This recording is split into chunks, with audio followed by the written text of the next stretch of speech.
10억 투자하면 월 5천만 원씩 수익이 가능하다. 뭐 이런 식으로 이제 개소리 하면서 이제 아파트 동호회에 있는 사람들을 상대로 사기를 친 사람이 실형이 선고가 됐다라는 이야기가 있습니다. 얼마나 많이 처먹었을까요? 자기가 하는 그 외곽에 있는 아주 큰 베이커리 그리고 또 다른 사업체에 투자하면 수익을 배분해 주겠다 뭐 이런 식으로 꼬드겼나 봅니다. 모르긴 몰라도 엄청난 환심을 샀겠죠. 술도 사고요, 밥도 사고 선물도 해주고 엄청 좋은 사람인 것처럼 엄청 능력자인 것처럼 포장을 했겠죠. 그렇게 해서 투자 명목으로 돈을 받아서 썼겠죠. 아마 뭐 용비로 썼다, 뭐 사업하는데 투자했는데 손실이 나서 더 이상 돈이 남아있지 않다 이런 식으로 아마 뻔뻔하게 나왔을 겁니다. 사기를 치는 놈들, 남들 이용해 먹는 양아치들은 되게 파렴치합니다.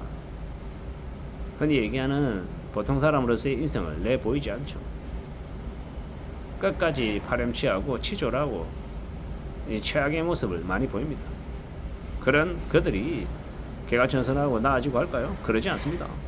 제 친구 중에도 주변 사람들에게 친구라고 말하기도 싫죠. 그냥 지인이에요, 지인.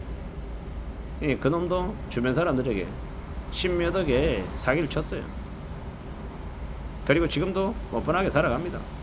그 빚을 갚나 뭐 그런 거 없죠. 그냥 이기적으로 삽니다. 어쩔 수 없었다. 그러려고 했던 게 아니다. 그냥 그러면서 그냥 넘겨버립니다. 참 무서운 이야기죠. 채권자와 채무자.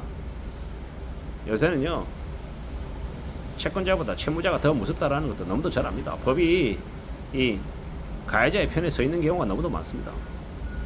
그러다 보니까 채권자들이 되게 힘겨운 처지에 내몰려 있는 사람들도 많죠. 세상이 그렇습니다. 돈을 빌려줄 때는 서서 빌려주고 받을 때는 무릎 꿇고 받는다 뭐 이런 얘기가 있죠. 받기가 정말 어렵다는 걸 표현한 예시인 것 같습니다. 10억을 빌려주면 매월 5천만 원씩 수익이 가능하다. 말이 안 되는 얘기잖아요. 매월 5천만 원이면 1년에 얼마입니까? 6억이죠. 연수익률이 60%가 가당키나 합니까? 택도 없는 소리입니다. 수익률을 10% 이상 보장한다 해도 그걸 의심해야 됩니다. 왜냐? 그렇게 수익률을 확보할 수 있는 투자처가 그렇게 많지 않기 때문입니다. 물론 능력 있는 누군가는 15%, 20% 혹은 25%, 30%의 수익을 내기도 하겠죠. 근데 그럴 수 있는 사람은 정말 극소수입니다. 그런 사람들이 누군가에게 투자를 받아가지고 한다. 별로 믿기지 않죠.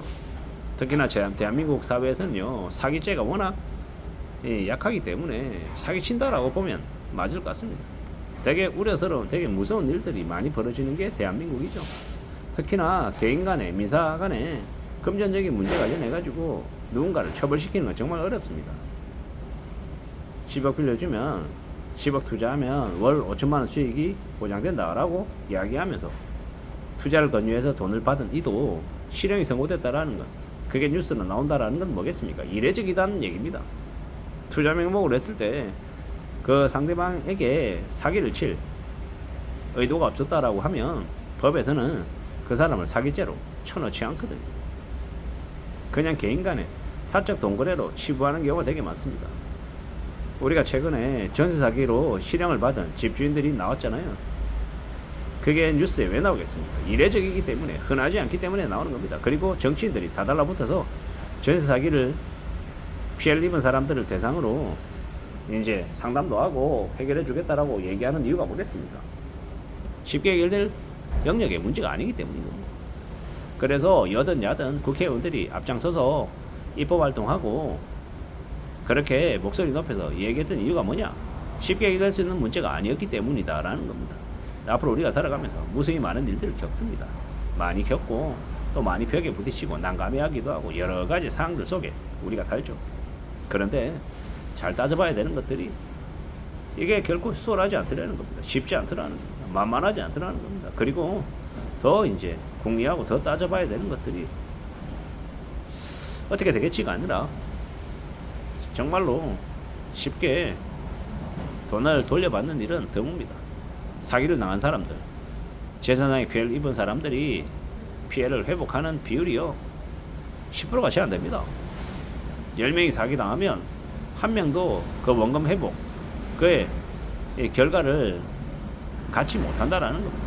에이 설마 그 정도일까 뭐 이렇게 얘기한 사람이 있는데 실제로 사기를 당해서 고소를 하고 기망죄로 각종 이렇게 재판 과정 이런 것들을 거치다 보면 현실이 절대 호락호락하지 않다라는 걸 알게 됩니다. 세상이 만만하지 않다라는 걸 깨닫게 되는 거죠. 불편하지만 그게 현실입니다. 어떻게든 우리가 살아내야 되는데 살아가야 되는데 참으로 녹록지 않다라는 만만치 않다라는 걸 잘 좀 생각해야 됩니다. 힘겹고 어렵고 고민스럽죠. 어떻게든 살아가야 되는데 말입니다.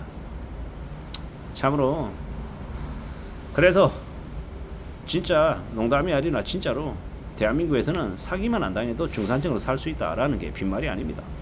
사기당해서 3억, 5억, 10억 날리면 인생이 와르르 무너진다라는 겁니다. 보이스피싱을 당하든 가까운 지인에게 투자 사기를 당하든 뭐든 간에 돈 문제로 스트레스 받으면 화병 나서 수명이 단축되는 일들이 실제로 발생하더라는 겁니다. 이게 불편하지만 현실입니다. 돈이 목숨줄이고 정말로 신중해야 되고 함부로 나대면 안 되고요. 겁내며 살아야 된다라는 겁니다. 겁낼 줄 알아야 됩니다. 겁낸다라는 게 공포라는 게 두려움이라는 게 나쁜 감정인 것처럼 이야기하는데 아닙니다. 나쁜 감정이 아니라 우리 자신을 보호시키는 아주 소중한 감정이다라고 생각합니다. 겁이 나면 사람들이 어떻게 됩니까? 움츠러듭니다. 회피하려고 합니다. 피하려고 합니다. 맞서지 않으려 합니다. 왜냐? 나의 힘은 약하고 상대는 나를 훨씬 더 위협을 강할 수 있기 때문에 내가 좀 더 수그리고 좀 더 낮춰서 어려움을 겪지 않으려 하는 거죠. 피하는 게 상책입니다. 싸움의 고수 중에 최고의 비법이 뭐라 그랬습니까? 36개 주력량이라고 했습니다. 피하는 거라고 했습니다. 싸우지 않는 게 가장 현명한 길이다라는 겁니다. 영리하게 살아가야 되는 거죠. 울컥해서 맞으면요 나도 손해를 입는다라는 겁니다. 저도 이제 유튜브를 계속 하면서 요즘 와서 드는 생각은 뭐냐면 개소리하는 쓰레기 같은 인간들에게 답변 안 하는 게 상책이구나 라는 생각이 듭니다. 그 말도 안 되는 그 개쓰레기 같은 인간들이 하는 개소리에 제가 대꾸해본들 개가 짖는데 그 짖는 개를 두고 개한테 내가 아무리 상황을 설명한들 개가 알아듣습니까? 못 알아듣습니다. 똑같더라는 겁니다.